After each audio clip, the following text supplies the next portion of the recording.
LaHaShem, we're back at the Yeshiva. A new project we're starting, LaHaShem, daily, on a daily basis, about a half hour, for 25 minutes to half an hour.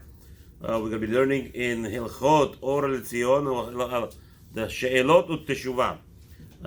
The questions were asked of Rabbi Betzion Abba Shaul, Chavrut of Rabbi Yosef. So the Sofer is called Or L'Tzion, Teshuvot Aleph. So LaHaShem will be discussing today a question that the Rabbi was asked. What happens when you want to wash your hands in the bathroom or in a shower place? What happens also, the Rabbi has asked, if food is entered into that place? That's into the bathroom or to the shower places. שאלה, אוקיי, נשאלתי אודות חדרים בבית מלון וכדומיהם, שאין מצוי שם מים אלא בחדרי האמבטיה או השירותים. So the Rabbi says most people, that when they travel in the hotel rooms, they don't have that luxury of having a sink outside of the bathroom. איך יעשה מי שמזדמן שם ואין לו מים אחרים, אפשר ליטול ידיו שם או לא, ואם מותר לו לשתות מן המים הללו. More than that, the Rabbi says, the only water that they have in the hotel that he could wash his hands is in the bathroom. The question is, can he wash his hands from this water? And also, can he drink the water from the bathroom sink of the hotels? Teshuvah. And here the Rabbi goes into discussion. Betin b'tei kisa'ot ha'metzoyim b'yamenu im asla betocham. The rules are the toilets, the restrooms that we have today, with the toilet in it. נראה לי זה לא חשיבי כבית כיסא קבוע המוזכר בגימורה בשולחן ערוך. The Rabbi says, first thing I tell you, the restrooms that we have today, with the toilet sit, it's actually not what the Gemara discusses at all, or even Shulchan Aruch. Ve'en shora b'hem ruach ra, and evil spirits that the Gemara mentions that the Shulchan Aruch paskins that the bathrooms have on them, it's not feasible that this happens today because of the toilet seat that we have. Ve'en omnam she'en nira ledemutam legamre lebet hakiseh deparsai, and he says also it's not similar to that of the bathrooms which the Persians used to have. The Ita Begimara, it says like this, Besach de Brachot, page 26, Ubishalot Shuvot de Mutar Likrot Bo Kivan de Chashiv Kisatum. And over there the question was that it looks like in a bathroom or near the bathroom of the Parsai, you were allowed to read things that were holy because it was covered up. The Shani Hatam Shaharei Umar Agalim. Over there, the difference was that the Parsim made such a toilet system that when the person was using it, immediately once it falls into that utensil, it would transfer to a different location, to a different house altogether, different room. Okay? Immediately. So it would seem that it would be more than 40 centimeters away, and at least more than 40 centimeters down, and at least 4 amot to the side, which would translate much greater further. But it's not the same as our bathrooms. What? Okay. However, our bathrooms, what happens is we don't understand that it doesn't flush all the way outside of the street into the street. So what happens is we have a trap right under the toilet. There is a trap. So basically, the water flushes as much as possible, but in the trap, maybe it's still there. So it's not 10 tvachim deep, for sure not, and not for sure 4 amot away. בכל מקום נראה שאין שורה בהן רוח רע. Rabbi says, however, we should believe, we could safely say that there is no evil spirits on our toilets. And the proof from this is what the Shulchan Aruch paskins. It's Siman 83, Sif Aleph, the first letter. Sabar leide en mechitzot beit hakiseh nesrot melikrot kenegdan. He says that our bathrooms, the opposite of the walls of our bathrooms, we cannot say that they should be not allowed to read the Torah. Even if it's an old toilets, restrooms, you would still be able to read opposite the bathroom wall. Okay? So take a look at Mishnah Brura, Sif Katan Hey. Also explaining on this what in the Siman 83, 5. You'll see what the Mishnah Brura discusses this more. ומשמע דמפרש דכל בית כיסא שבש"ס, היינו בשאין לו מחיצות. So it's obvious to us that everywhere that the Torah Gemara mentions the word restroom, it was a rest area, it was not a restroom, meaning there was no walls around it, it was just where people relieved themselves. ואינו אוסר אלא כנגד הגומה. And over there, to look at the feces itself would be asur. And therefore you cannot read opposite the feces, that would make it inappropriate, and it will be asur.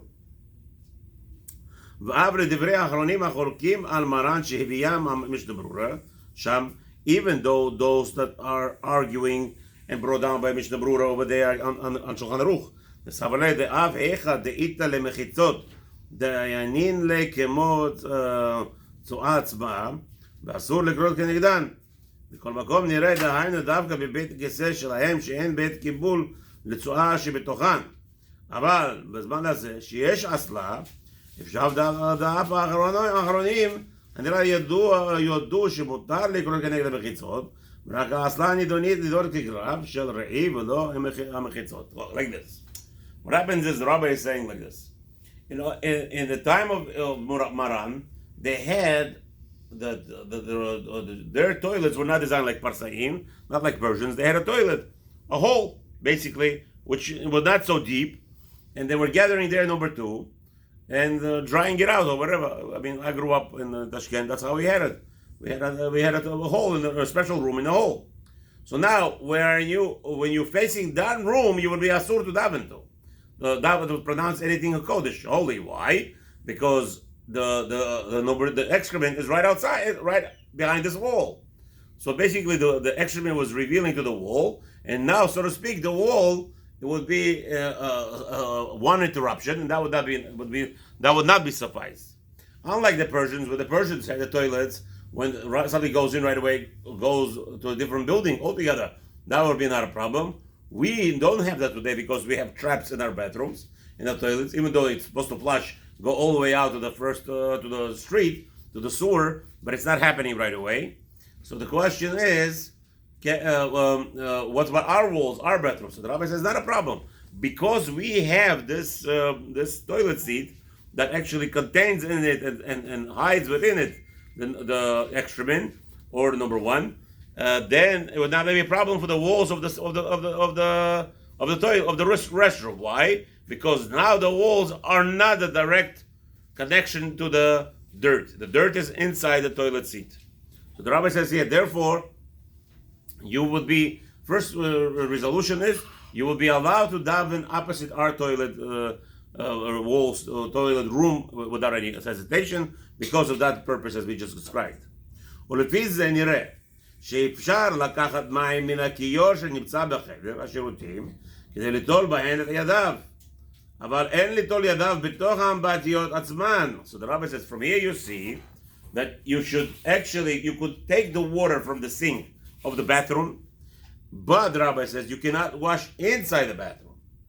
הטעם שנאסרו בתי כיסאות ומרחצאות נראה דהיינו משום התינוף והזומה כמו שהבינו כמה מן האחרונים, אלא עיקר הטעם מפני שכיוון שעשויים לקבל מותרי האדם שורה בהן רוח רעה, שהחיצונים נדבקים שם. So the Rabbi says, no. What happens is the exodus of the human being, those are the garbage that comes out of us, everything inside the bathroom, the sink, whatever it is, it's all designed for that purpose. So in reference to that, the Rabbi says, that would be the problem.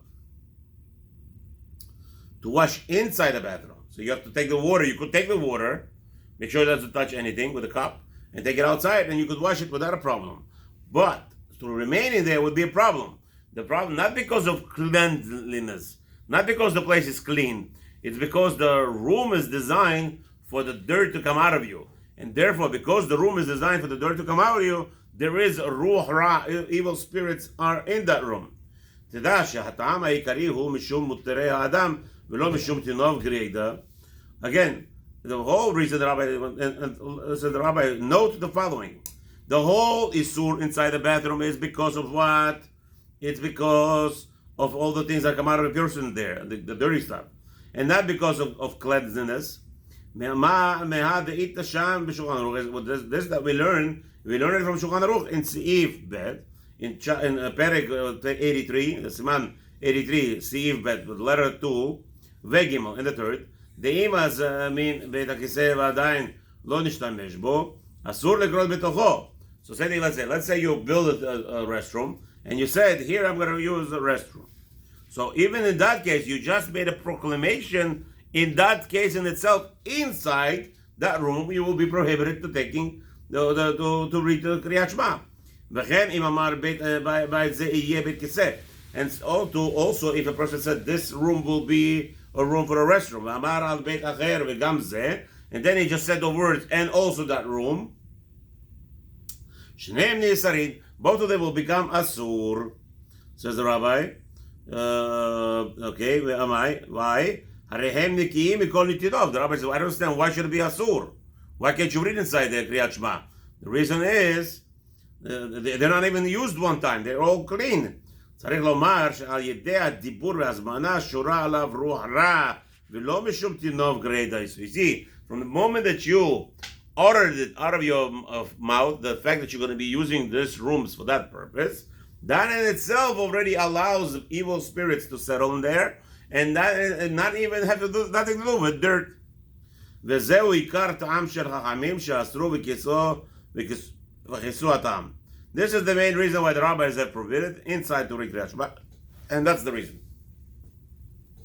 ידוע שרוח רע מחפשת בדברים שבקדושה, as we know that any time ruach ra, the spirit of evil spirits, is always looking for that opportunity to cling it into something that's holy. מכיוון שיש שם מותרי האדם, נדבקים ושורים שם. Since you declare that this is going to be a room where the people will cleanse themselves, and therefore that moment that it makes that declaration makes it already settling for the ruach ra, the evil spirits, to cling to it. Therefore, through this we could see the gam ha'ambatiyot shelanu yesh lahen din beit yakiseh. Also, our shower bath houses have the same rule as a regular restroom. Because it's there to take elevation, to take away from garbage from a person. Because that's the purpose of shower. You're taking a shower to take away from you all the lichluk, all the dirt.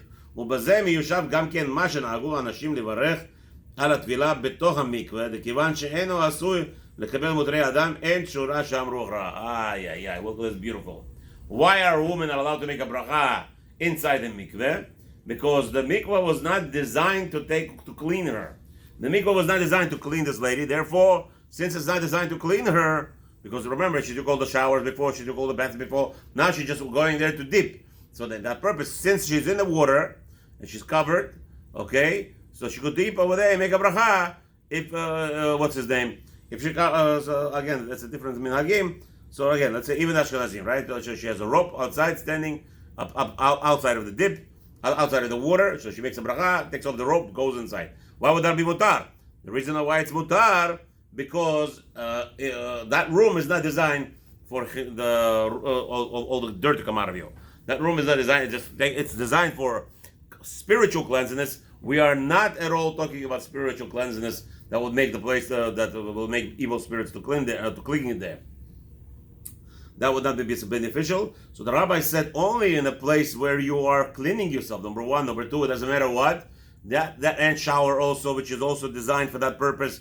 You know, people clean, and sometimes people make number one, and sometimes the dirt comes out of them. They clean themselves. That's the whole purpose, right? And therefore, that would make it ruach ra, the evil spirits, to sit in it, and therefore it would be prohibited to say Kriyat Shema inside a battle. Says the rabbi, continue. ובזה שבישב גם כן מה שנהגו נשים לברך על הטבילה בתוך המקווה, וכיוון שאינו עשוי לקבל דמות האדם, אין שורה שם רוח רע. We already said that. So the rabbi continues here, next page. Okay. So the Rabbi continues, ולפי זה נראה, דהו הדין נמי בבית הכיסאות שלנו. So from here the Rabbi says it's obvious to us in reference to what we're talking about the restrooms, our restrooms. שדווקא באסלה שיש בה צינופת ומותרי האדם שורה ברוח רע. Specifically, what's the problem? Only if the toilet seat in itself has dirt in it from the dirt that comes out of us. That's when there's evil spirits will sit in it. Aval lo b'kol hacheder, but it's not entire room. ומטעם זה גם האמבטיות שלנו נאסרות מחמת מותרי האדם שבהן. וגם הזה דווקא האמבטיה עצמה נאסרת, אבל שאר החדר לא נאסר, ומכל מקום לקרות כנגדן בתוך החדר אסור. So I said, Rabbi, like this. The whole problem is this toilet, and the whole problem is where the shower drain is. That's the problem. But further away, or turn away from it, facing it, you're not allowed to make a bracha, but sounds like you're allowed to even say Kriyat Shema in the bathroom, but facing opposite way. מתוך החדר אסור, בכל מקום לקרות כנגדן בתוך החדר אסור. The Rabbi says over here, the whole problem would be is facing them would be a problem. Facing the whole of the sewer at any time will be a problem. לכן, נרד מותר לטול ידיו מן הברזים שבחדרי האמבטיה והשירותים וכדומה.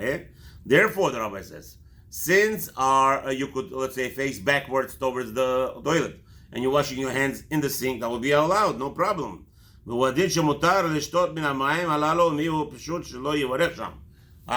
However, the Rabbi says that you cannot breathe inside the bathroom. The point is, you're not allowed to say anything that was b'shivuk kedusha. You cannot say a bracha even. Even though your back is facing the toilet, inside the room, you'll be allowed to drink from the water that's coming out of the sink. You'll be allowed to wash the water, to wash your hands, but you cannot make a bracha there. וגם אוכלים ומשקים שהוכנסו לשם, and also if anybody has a storage, many places I see, people have storage behind the toilet or inside the toilet room, right? They have like a pantry. That will be allowed because it's not in the asla, it's not in the toilet seat. וגם, okay, כל עוד לא הכנסו לחלל האסלה או האמבטיה. As long as you're not passing it through the toilet or through the sewer line of the shower. אין הם נאסרים, they don't become אסור, ואין שורה עליהם רוח, רק כלל ועיקר. And therefore, nothing, no evil spirit will come on them at all. ואפילו, הדחה גם באין צריך, גימל פעמים אין צריך. Even let's say you put in an apple, and now you say maybe the apple needs 3 times rinsing. No, the Rabbi says not at all. You don't need that as well. ומי הוא ראוי לכל ירא שמיים שיעשה בביתו צורת הפתח בחדר האמבטיה. However, every God-fearing person should make like an opening inside his shower room, כדי שיוכל לטול ידיו שם בשופי. In order that he be able to wash his hand there without any problem. So if he makes a tzurat petach, meaning that like the opening that separates the 2 rooms, in that case, or separates at least the toilet from the rest of the bathroom, that will be okay. And I've seen it many times. We just went to the hotel somewhere that had this a big room connected to the bathroom was connected to the big bedroom. They had a head shower separately. They had a bathtub, jacuzzi bathtub separately. They had a toilet separately. Everything was separate there, but maybe the question is the jacuzzi. So maybe you're going to say the jacuzzi is not meant for showering. It's just meant to relax your body, to cool off your body, or to whatever, relax your body. I don't know. Because anyway, they already had a separate shower there. Maybe the jacuzzi would be okay. Also, let's say if you want to wash your hands in the jacuzzi. Okay, take the cup, fill up with water and wash your hands over inside the jacuzzi. Maybe that will be mutar also, because again, the jacuzzi over there, it's not meant for people to shower, because how are you going to shower? You need water on top of your head to flush all the dirt down. If you're inside the jacuzzi, just above your head, and just having the water soothe your body, I don't know if that would be considered as a room of bathhouse. Okay, maybe yes, maybe no, I don't know. Siman Bet.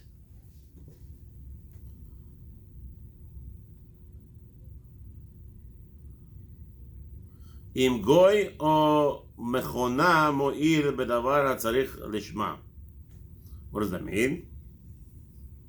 ובו יבואר אם גוי וישראל עומד על גבו, או מכונה, מעוניינים בדבר הצריך לשמה, כגון גיטין, מילה, ועיבוד אורות לספר תורה ותפילין, ותביא חוטין לציצית, ואפיית מצה לפסח. Okay, so he says, im goy או מכונה, so you have a goy that a Jew is standing on top of him, right? Boy war im goy v'Israel omed al gabo. What does that mean? Is basically a Jew, a goy is doing some kind of labor, let's say milking a cow, right? So basically a goy is doing it and you have a Jew monitoring him. Or let's say a machine doing something. So let's say you need to do tzitzit lishma, right? You're making tzitzit l'shem mitzvah tzitzit. So now you have a machine doing the tzitzit, or even a goy doing the tzitzit, and you just tell him, you're doing it lishma for that purpose. Maybe not. Milking, yes, we said it's allowed because Chalav Israel, as long as a Jew is there and the goy fears him. Что это за кончилось? Пускай высохнет. Зачем высыхать? Я когда присираю, оно уходит. Okay, это продолжай там. Okay, anyway, so that's the question. Ты не видишь, он пытался? Сейчас высохнет. So the Rabbi says over here, like this. Boy, were in this Siman too, we're going to discuss im goy v'Israel omed al gabo. So you have a goy which is monitored by a Jew, or mechona, or even a machine that will work and do something that a Jew is required to do. Mo'ilim bedavar hatzarich lishma. Will it help if you're supposed to do things for its purpose, for the purpose of kigon gitin?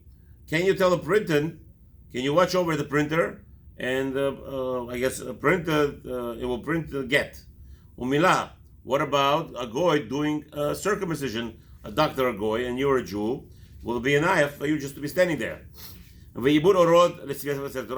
about preparing the leather, working on leather to preparing it for the Sefer Torah? It has to be done lishma for Sefer Torah, or it has to be done for the tefillin. What about preparing tzitzit? Well, a machine wants to make it, or a goy is making it for you.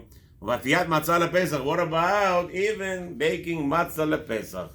Okay, will the machine be enough lishma and the goy? Let's see what the Rabbi discussed. But LaHaShem will discuss it hopefully tomorrow. Have a wonderful day.